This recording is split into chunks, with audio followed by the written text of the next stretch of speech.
दिल्ली के सीएम अरविंद केजरीवाल ने एक बार फिर से दिल्ली पुलिस को राज्य सरकार के अधीन करने की मांग की है। केजरीवाल ने पीएम मोदी पर आरोप लगाया कि उनके अधीन है दिल्ली पुलिस, तो वो जवाबदेही से बच नहीं सकते।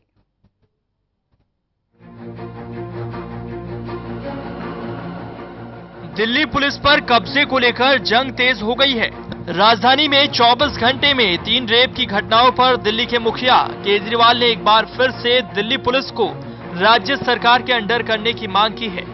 केजरीवाल कहते हैं कि पुलिस मोदी के अधीन है, तो दिल्ली की कानून व्यवस्था की जवाबदेही उन्हें देनी पड़ेगी। जवाबदेही है, कौन उनकी जवाबदेही लेता है? जैसे फूड डिपार्टमेंट है, उसकी हर हफ्ते मैं जवाबदेही लेता हूँ। उनके अफसर अगर कोई गलत काम करेंगे मैं जिम्मेदार हूँ उसके लिए। लेकिन दिल्ली पुलिस की किसकी जवाबदेही है? प्रधानमंत्री जी कहते हैं कि उनके अंडर में पुलिस है, तो प्रधानमंत्री जी दे इसका जवाब। केजरीवाल ने प्रधानमंत्री मोदी को नसीहत देते हुए कहा कि उन्हें हफ्ते में 1 या 2 घंटे का समय निकालकर दिल्ली की कानून व्यवस्था पर पुलिस के साथ विचार करना चाहिए। इसमें दिल्ली पुलिस सीधे प्रधानमंत्री जी के अंडर में आती है, केंद्र सरकार के अंडर में आती है। मैं प्रधानमंत्री जी से अपील करूंगा कि हफ्ते में 10 दिन में घंटा 2 घंटा निकालें और एलजी साहब के साथ बैठ के दिल्ली में महिलाओं की सुरक्षा को लेके उसके ऊपर वो थोड़ा विचार किया करें। केजरीवाल ने कहा कि अगर केंद्र सरकार दिल्ली में अपराध नहीं कम कर सकती तो दिल्ली पुलिस हमें दे दो, हम दिल्ली में अपराध कम कर दिखाएंगे। हम दिल्ली के लोगों को सुरक्षा देने के लिए तैयार है, आप हमें दिल्ली पुलिस दो, हम ठीक करके दिखा देंगे। मोदी जी ने पुलिस अपने पास रखी हुई है और करते कुछ नहीं है। केजरीवाल की ये मांग नई नहीं है। केंद्र सरकार और संविधान विशेषज्ञ ये बात कई बार साफ कर चुके हैं। वर्तमान संवैधानिक व्यवस्था के तहत दिल्ली पुलिस राज्य सरकार के अधीन नहीं कर सकते हैं। Delhi desk, total news. तो दिल्ली की हर समस्या के लिए एक ही राग सुनाई देता है, वो है फंड की कमी। लेकिन इस बार दिल्ली पुलिस को अरविंद केजरीवाल यानी कि दिल्ली के मुखिया ने कहा है कि हमारे पास पैसा है, आप हमारे साथ अधीन आ जाइए। जी हां, दिल्ली पुलिस को राज्य के हवाले करने की मांग की है दिल्ली के मुखिया अरविंद केजरीवाल ने। केंद्र पर पुलिस को पैसा न देने का आरोप लगाते हुए केजरीवाल ने कहा, हम देंगे दिल्ली पुलिस को पैसा।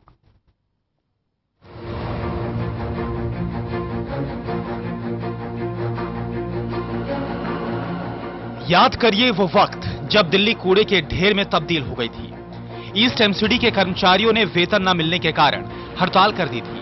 ईस्ट दिल्ली में हर तरफ कूड़े का अंबार लगा हुआ था। कूड़े की बदबू सियासी गलियारों तक भी पहुंची।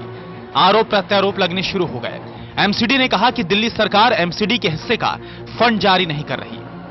दिल्ली सरकार ने कहा कि एमसीडी का पैसा हम क्यों दें। फिर विवाद बढ़ा तो केजरीवाल सरकार ने चेतावनी वाले अंदाज में एमसीडी को फंड जारी किया। हमने कहा चलो मार्च तक का दे देते हैं, कहीं से भी ले आएंगे पैसा, लेकिन मार्च तक का हमने पैसा दे दिया। 30 मई तक का, 31 मई तक की जितनी तनख्वाह बनती है आप लोगों की, डॉक्टरों की, टीचरों की, सफाई कर्मचारियों की, सारी तनख्वाह का पैसा मैं एमसीडी को दे रहा हूं। दोस्तों, मैं बता नहीं सकता कितनी मुश्किल से हम लोग इस नतीजे पे पहुंच पाए हैं। हमारे पास भी कोई पैसा नहीं है जी, उसका भी पूरा बखान, उसकी भी पूरी कहानी बताऊंगा। दिल्ली सरकार के पास भी पैसा नहीं है। उस वक्त पैसों को लेकर कितना हंगामा हुआ था। केजरीवाल ने तब भी केंद्र सरकार पर आरोप लगाए थे और केजरीवाल आज भी केंद्र सरकार पर आरोप लगा रहे हैं। इस बार दिल्ली में महिलाओं के साथ हो रहे अपराधों पर केजरीवाल ने केंद्र और दिल्ली पुलिस पर निशाना साधा है। केजरीवाल ने कहा कि केंद्र सरकार के पास दिल्ली पुलिस के लिए पैसा नहीं है। दिल्ली पुलिस में कई पद खाली पड़े हैं। केजरीवाल ने कहा कि पुलिस को हमारे अधीन कर दो, हमारे पास पैसा है। अभी कोर्ट के अंदर एक मामला आया जिसमें पता चला कि 16,000 वैकेंसी है दिल्ली पुलिस के अंदर, और केंद्र सरकार कह रही है उनके पास पैसा नहीं है। तो केंद्र सरकार के पास अगर दिल्ली पुलिस पे नहीं है तो दिल्ली पुलिस अपने अंडर में क्यों रखी हुई है? दिल्ली केंद्र सरकार ने दिल्ली सरकार को दे, हमारे पास पैसा है। तो दिल्ली पुलिस को देने के लिए केजरीवाल के पास पैसा है, लेकिन एमसीडी को देने के लिए केजरीवाल के पास पैसा नहीं है। ईस्ट दिल्ली के कर्मचारियों की हड़ताल का मामला हो या फिर दिल्ली में डेंगू की रोकथाम के लिए फंड जारी करने का मामला हो, केजरीवाल ने कभी नहीं कहा कि हमारे पास पैसा है, हम दे देंगे।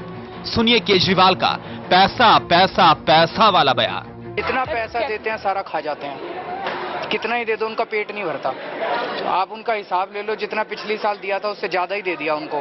पैसा पैसा पैसा पैसा, दवाई छिड़कने के लिए कौन सा पैसा चाहिए बताओ? केजरीवाल सियासत को बदलते वक्त खुद सियासत करने लगे।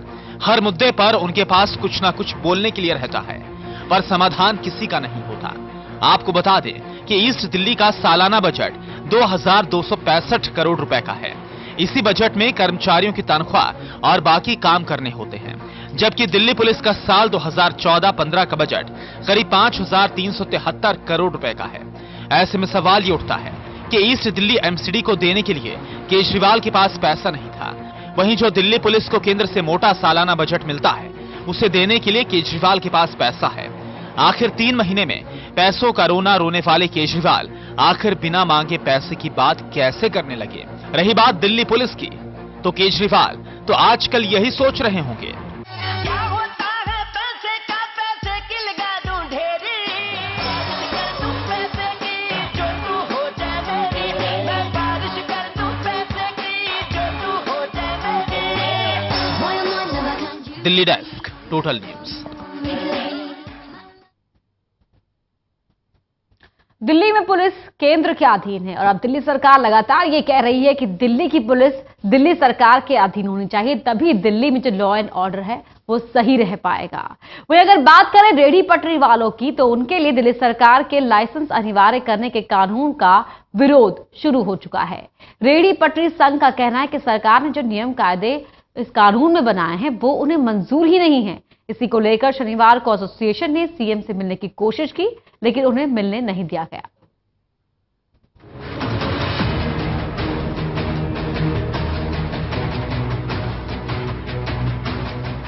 National association of street vendors के कुछ मेंबर्स शनिवार को दिल्ली के मुख्यमंत्री अरविंद केजरीवाल से उनके आवास पर मिलने पहुंचे।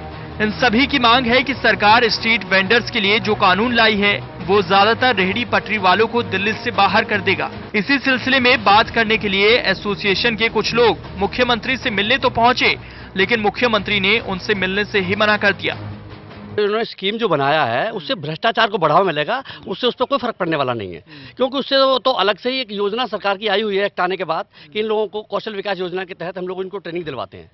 IHM पूषा में, IHM में, DIHM में हम लोग दिल्ली के जितने वेंडर को उनको दिलवाते हैं, उससे तो वो अलग ही मैटर है। लेकिन अभी हमारा जो लड़ाई है वो है ये जो सरकार ने जो परसों ये 13 तारीख को स्कीम जो नोटिफाई किया है, वो ड्राफ्ट जो किया है, उसमें ये है कि अगर जितने भी उसमें मुद्दे हैं उनको सही तरीके से लागू नहीं किया तो जितने भी दिल्ली में 5 लाख स्ट्रीट वेंडर हैं सबको दिल्ली छोड़कर जाना पड़ेगा।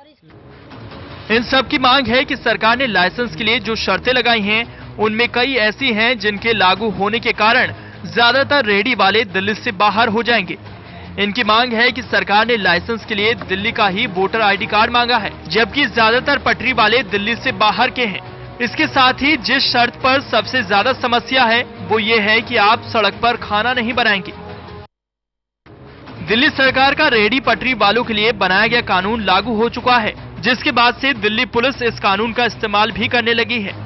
एक्ट जो बनाया है इसको पढ़ करके पुलिस वाले ने हम लोग को हरासमेंट करना शुरू कर दिया है। कल से ही कह रहे हैं कि आप लोगों को एक्ट आ गया है हटाने का, भगाने का। अब हर तरह से वो लोग इशू बना करके किसी न किसी तरीका से हम लोग को परेशान करते हैं। फिर शोषण होगा, फिर पैसे लागू होंगे, फिर वो लोग पैसे मांग, जो देगा पैसे वो बैठ पाएगा, जो पैसे नहीं देगा वो नहीं बैठ पाएगा। हम लोग को यहाँ आए काफ़ी देर से बैठे हुए हैं, सुबह 7-8 बजे से घर से निकले हुए हैं, नाश्ता तक नहीं किए हैं, लेकिन इनको ये नहीं हो रहा कि थोड़ा सा मिले, कम से कम 2 बंदे को अलाउ करके मिले। हम सारे नहीं जा सकते तो 2 बंदे को तो मिलने का परमिशन देते, नहीं दे रहे। और लोग आ रहे हैं जो उनके जानने वाले, उनको फट से जाने का परमिशन है।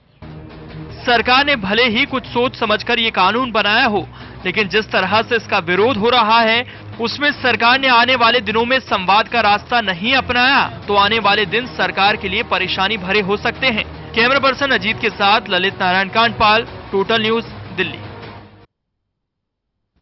वहीं सीआर पार्क के नामी स्कूल डॉन बॉस्को में एक छात्र ने अपने बाहरी दोस्तों के साथ मिलकर अपनी ही क्लास में पढ़ने वाले एक छात्र की बुरी तरह पिटाई कर दी।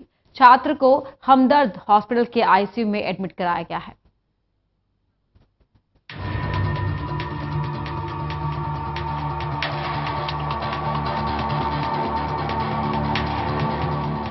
ये तस्वीर है दिल्ली के नामी स्कूल डॉन बॉस्को में पढ़ने वाले 12वीं क्लास के छात्र हम्माद की।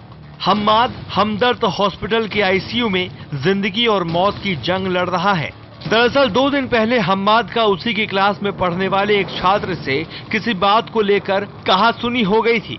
वो लड़का अपने कुछ बाहरी दोस्तों को बुला लाया और स्कूल की छुट्टी के बाद हम्माद जैसे ही बाहर निकला, उन लड़कों ने हम्माद को पीटना शुरू कर दिया। इसी दौरान किसी ने उसके सिर पर किसी भारी सी चीज से वार कर दिया, जिसकी वजह से हम्माद के सिर से खून बहने लगा और ज्यादा खून बह जाने की वजह से वो बेहोश हो गया। बहुत बुरी हालत में था वो, पूरा अनकॉन्शियस था पूरा वो, और वो बेहोशी में था और बहुत तकलीफ में था बस ज्यादा। ब्लड कहाँ से बह रहा? जी, इसके सर में चोट आई थी, टाके आए हैं, तो इसको बहुत ब्लड निकला था। वो शर्ट भी शायद उन्होंने जो पहन के गया था वो शर्ट नहीं थी, दूसरी चेंज की हुई शर्ट थी, जो फुल पहन के गया था लेकिन हाफ पहन के आया वहाँ से। गंभीर हालत में उसे नजदीक के हमदर्द हॉस्पिटल ले जाया गया, जहां उसकी हालत को देखकर आईसीयू में रखा गया है। हम्माद के सिर में गहरी चोट है और 24 घंटे बाद भी अभी तक हम्माद को होश नहीं आया और वो अभी भी अस्पताल के आईसीयू में जिंदगी और मौत के बीच जूझ रहा है। हालांकि घर वालों के मुताबिक अभी पता नहीं लग पाया है कि आखिर दोनों के बीच किस बात को लेकर झगड़ा शुरू हुआ था। स्कूल है और डॉन बॉस्को और इतने अच्छे स्कूलों में तो हम भी कोई भी एक्सपेक्ट नहीं कर सकता कि इस तरह का हादसा हो, और ये पहली बार हुआ है। बेटा तो मेरा वहाँ केजी क्लास से पढ़ता है, कभी कोई हादसा नहीं हुआ और बड़ा अच्छा एडमिनिस्ट्रेशन स्कूल का रहा है, नो डाउट। लेकिन बच्चों को आजकल क्या हो गया, और बच्चा भी अभी कॉन्शियसनेस रिगेन नहीं कर सका, जिससे कि मैं बता सकूं कि कितने लोग थे, कौन लोग थे। हम्माद के घर वालों की शिकायत के बाद फिलहाल पुलिस ने मामला दर्ज कर लिया है और मामले की जांच की जा रही है। दिल्ली से टोटल न्यूज के लिए सोनू सिंह की रिपोर्ट। और यहां वक्त हो गया एक छोटी सी ब्रेक का, फौरन लौटते हैं।